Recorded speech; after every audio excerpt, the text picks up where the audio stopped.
Good morning from New York.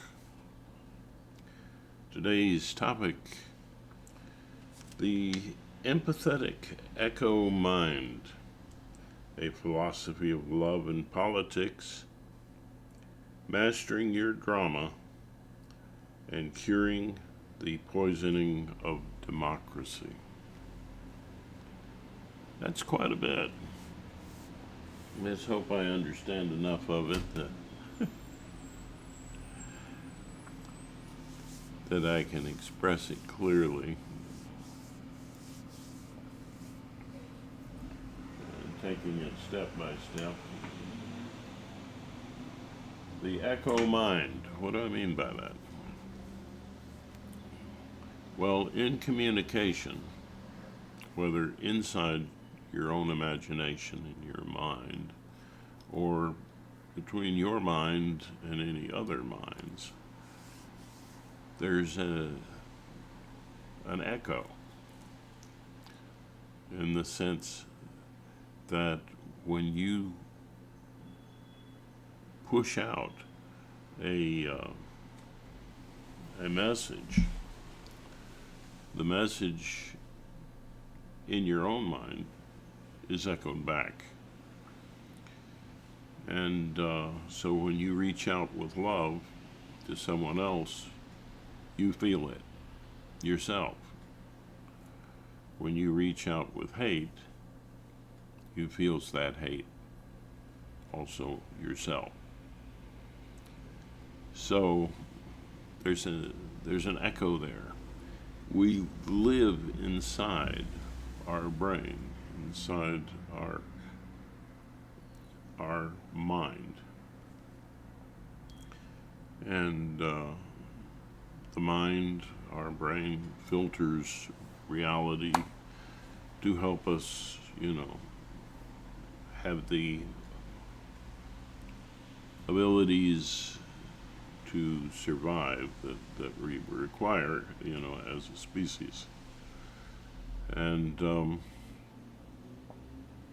in other words, you've heard the idea of what goes around comes around. Well, comes around faster than you think, because you experience what you're putting out yourself, no matter who you're talking to. So,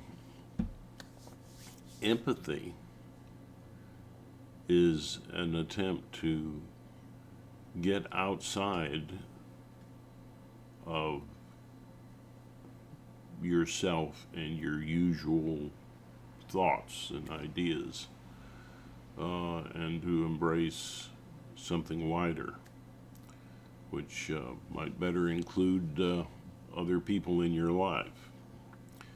So that's a comfort zone that we have, where we're not triggered, we're not becoming defensive, and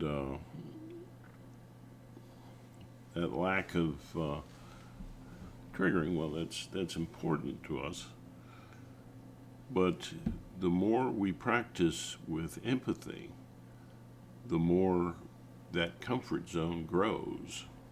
And there are three major forms of empathy that I have explored, and one is objective empathy, and that means you're caring about and understanding somebody else's position or another part of yourself, with objectivity with love, basically.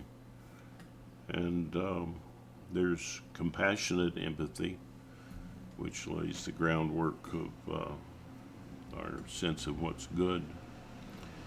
And that compassionate empathy is a providing of a sense of safety, a caring mirroring that allows the other person or that other part of you that's being addressed to respond with what their real needs are, to feel what they really feel. A social animal needs permission in some ways to feel. And that's very important because, when there's trust and you're really expressing what you need, the chances of getting those needs met are, are increased.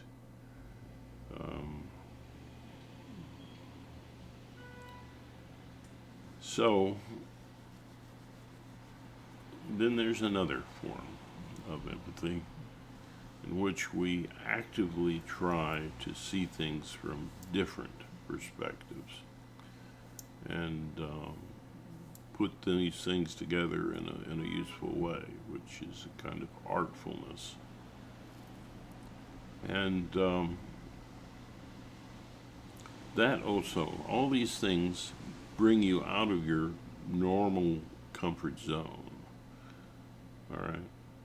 So that you're understanding more, you're more compassionate, and you're more creative. And that's good for survival. And it's love. That's, and the echo in your brain, how does that affect it when you don't have empathy? Well, you're locked in your brain. You're locked in your ideas and whatever comfort zone that you have usually is locked in. And what that does is that the kind of echo that you hear is more just about you and what you already believe. So when people go onto the internet and they will search for things, if they're the more anxious they are, they search for things that support their comfort. So they seek for the same thoughts that they have, the things that reinforce what they already think. That's not very empathetic. That doesn't really reach out from your normative perspectives. It doesn't embrace the world. You're going to be a little more self-centered and locked in, hearing your own limited echo. So this is a big problem in politics because people go to their corners, what they believe and what they're comforted by. And the poison in democracy is when anxiety is so high that the fear and the anger that a person feels is so triggered and so large that empathy is blocked. And so the separation between ourselves as a nation or as a world is increased. And with a certain amount of defensiveness, we spend a lot of money trying to figure out how to kill that other guy instead of working together as one human species to save the planet and to come up with agreements that that bless everybody, a win-win sorts of cons- um, re- outcome. So that's not trying to be too deep here. But essentially, well, if you look at, let's give some examples. It's like the MAGA uh, group. Well, the more you're locked into a non-empathetic position, um,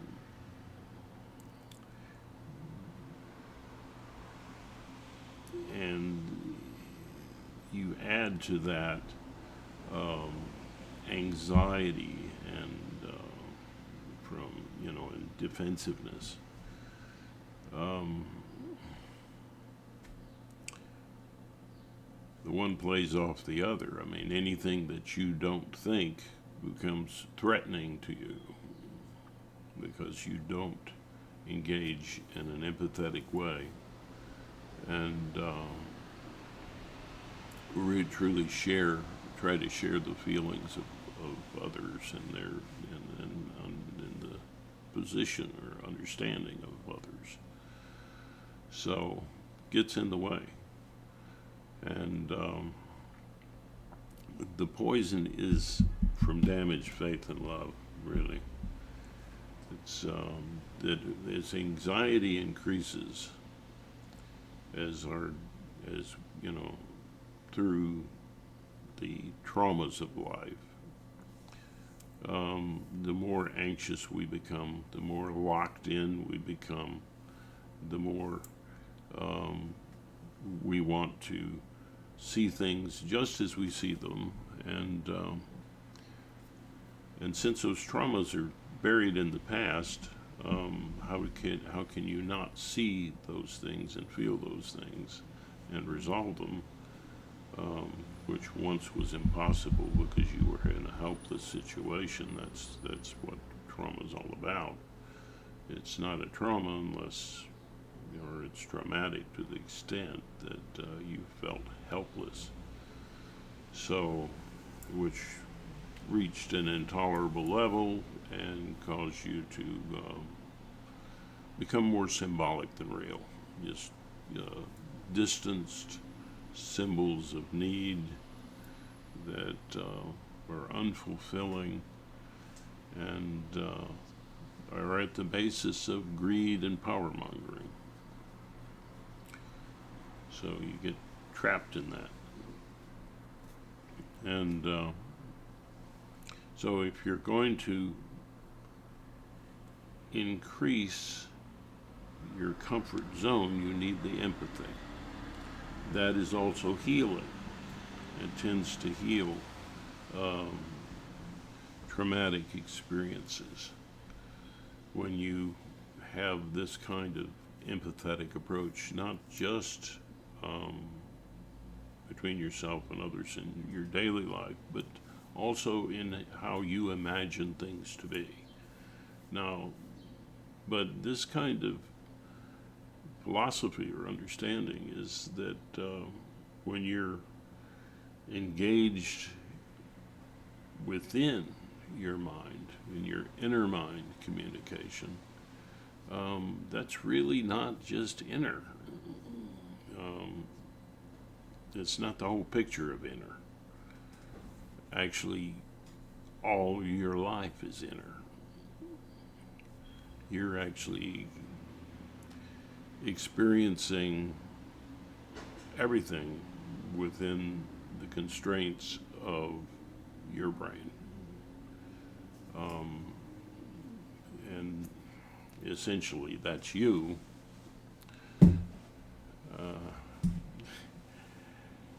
Not meaning that there aren't many yous inside you. There are. But, yeah, I don't want to make this too complex.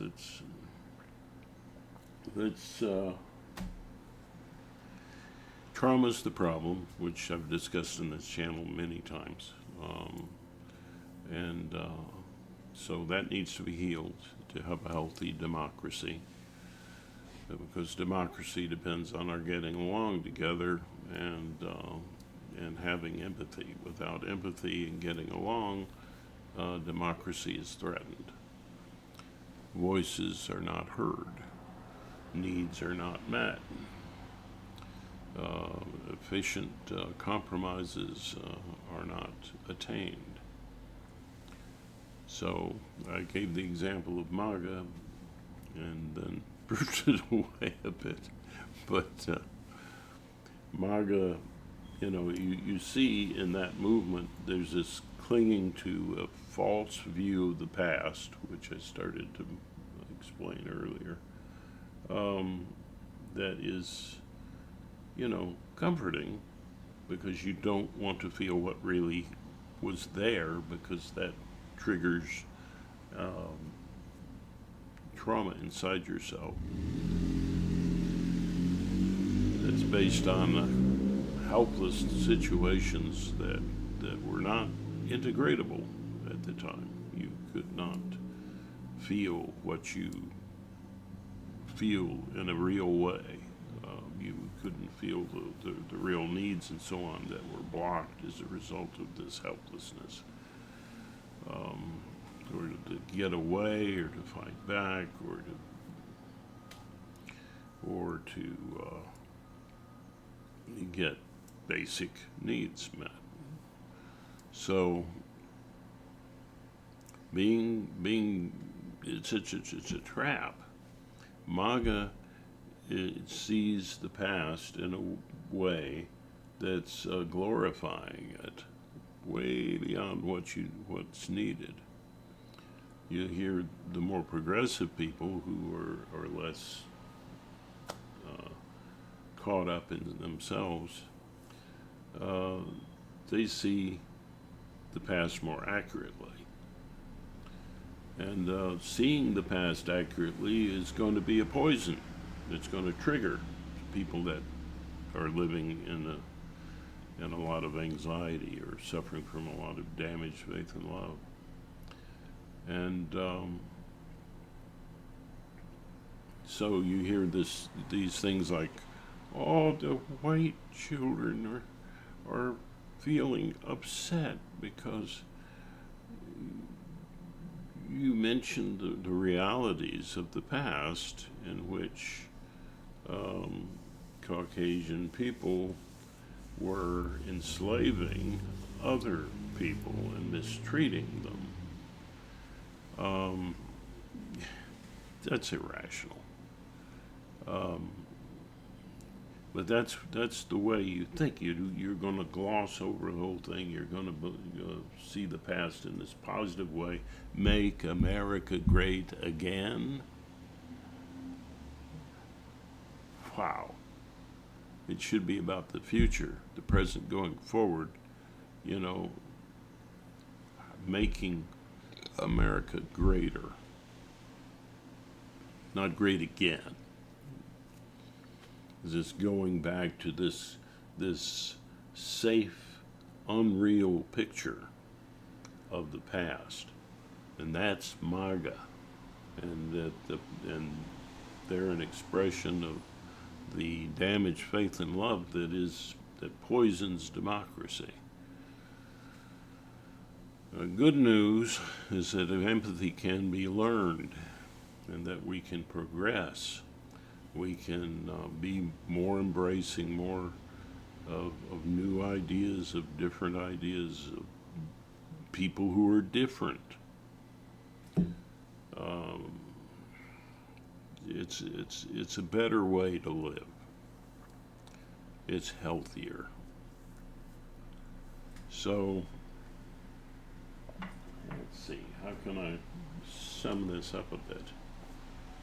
Well, you have a mind that you live inside of, that you're communicating inside of. What you put out as a message to other people, you're receiving that message yourself. So if you're hating somebody, you're feeling the hate. If you're loving someone you're feeling the love. That's that is if you have an empathetic um, approach, and that means that means that you're doing more positive things than negative things for yourself and others, and that's important. And that means to be positive means that you have to understand the negative, and you have to understand that it happened, and you have to resolve any helplessness involved in your experiences and in your viewpoints, whether looking into the future or looking into the past. And that brings you into the more realistic present. And that's where democracy is blessed and thrives, is finding that safe and flexible sense of the present, so that we can be unfettered from this symbolizing of helplessness around needs and feelings, the false comforts. And you go, well, I don't want to go into the past and feel it. If you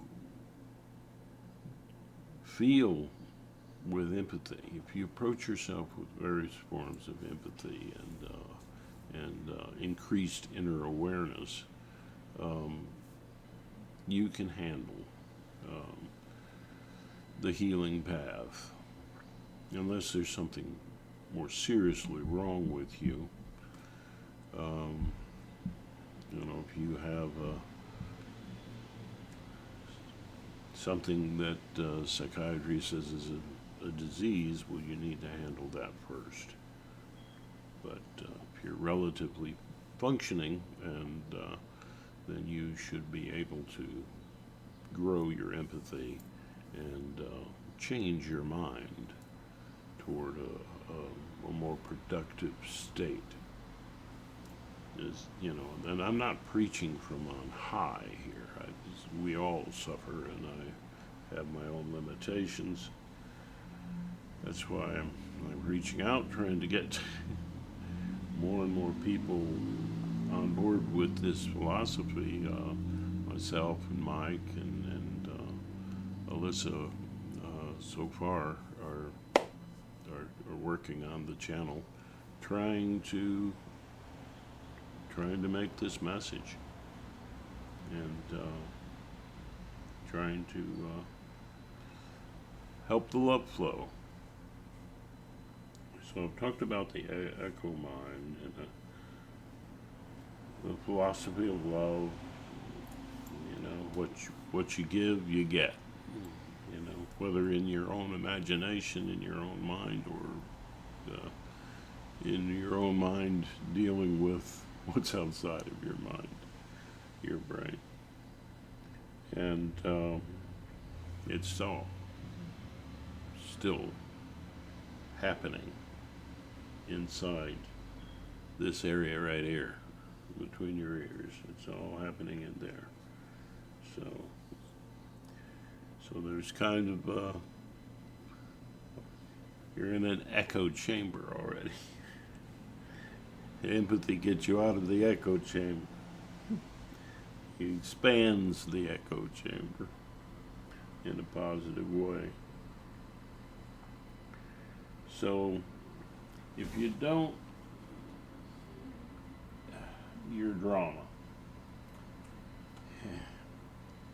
If you don't have mastery over your drama has you. You can have drama. Everybody has drama. But does it have you? And when it has you, it's because of damaged faith and love. the lack of the practice of empathy in these forms that I'm talking about. And those forms are the basis of virtues, important virtues for the human being. All right, I'm going to wrap this up. I hope you've understood some of it, and I'm not the best speaker, or maybe you'll learn these things, practice the things that we teach on the channel, and be a better speaker, okay? Never underestimate yourself. So, reaching out to the world. One thing I like to do is to bless the world with an old Irish blessing that I put to music. I turned into a song, and it's from my heart to you, and wherever you are in the world. May the road rise to meet you. May the wind be always at your back. May the sun shine warm upon your face. The rain fall soft upon your fields. And until we meet again, may God hold you in the palm of his hand, or her hand, or its hand, however you see the absolute reality.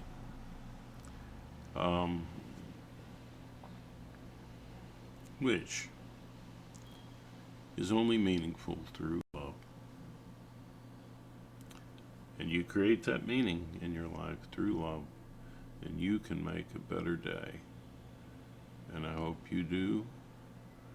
I hope wherever you are, in whatever time zone or country, you're hearing the message of love and you're spreading it.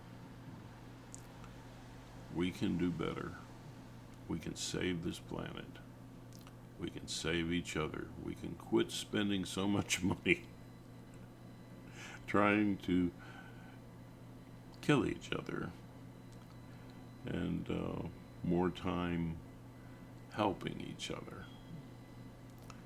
And so, I like to say at the end of my videos, namaste, because to say that is an honoring of the wonder that we all are a part of. You know, we are all points in space-time in which the universe is knowing itself. And that's pretty remarkable. That means you're remarkable. That means that you are important and worthy of love. And also means that we don't vilify our opponents in politics, but we focus on how we can make things better for everyone. Be progressive. Look for a better future. Don't be dishonest about the past. And use empathy. I guess I have summed it up. Anyway, yeah, feel free to criticize.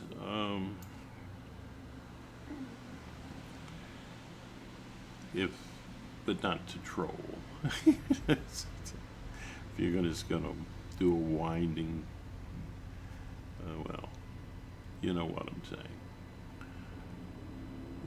Those comments will be deleted or ignored.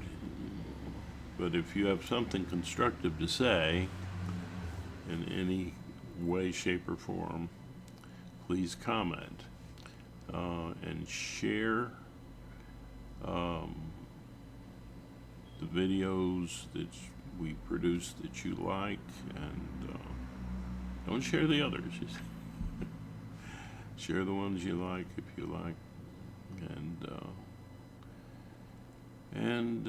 consider um, other people and the other perspectives in your own mind, and do it with love. Yeah. Namaste.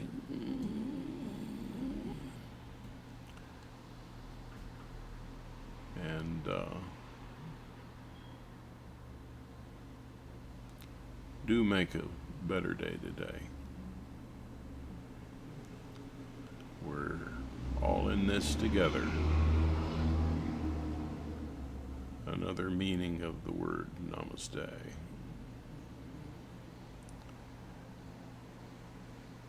Namaste.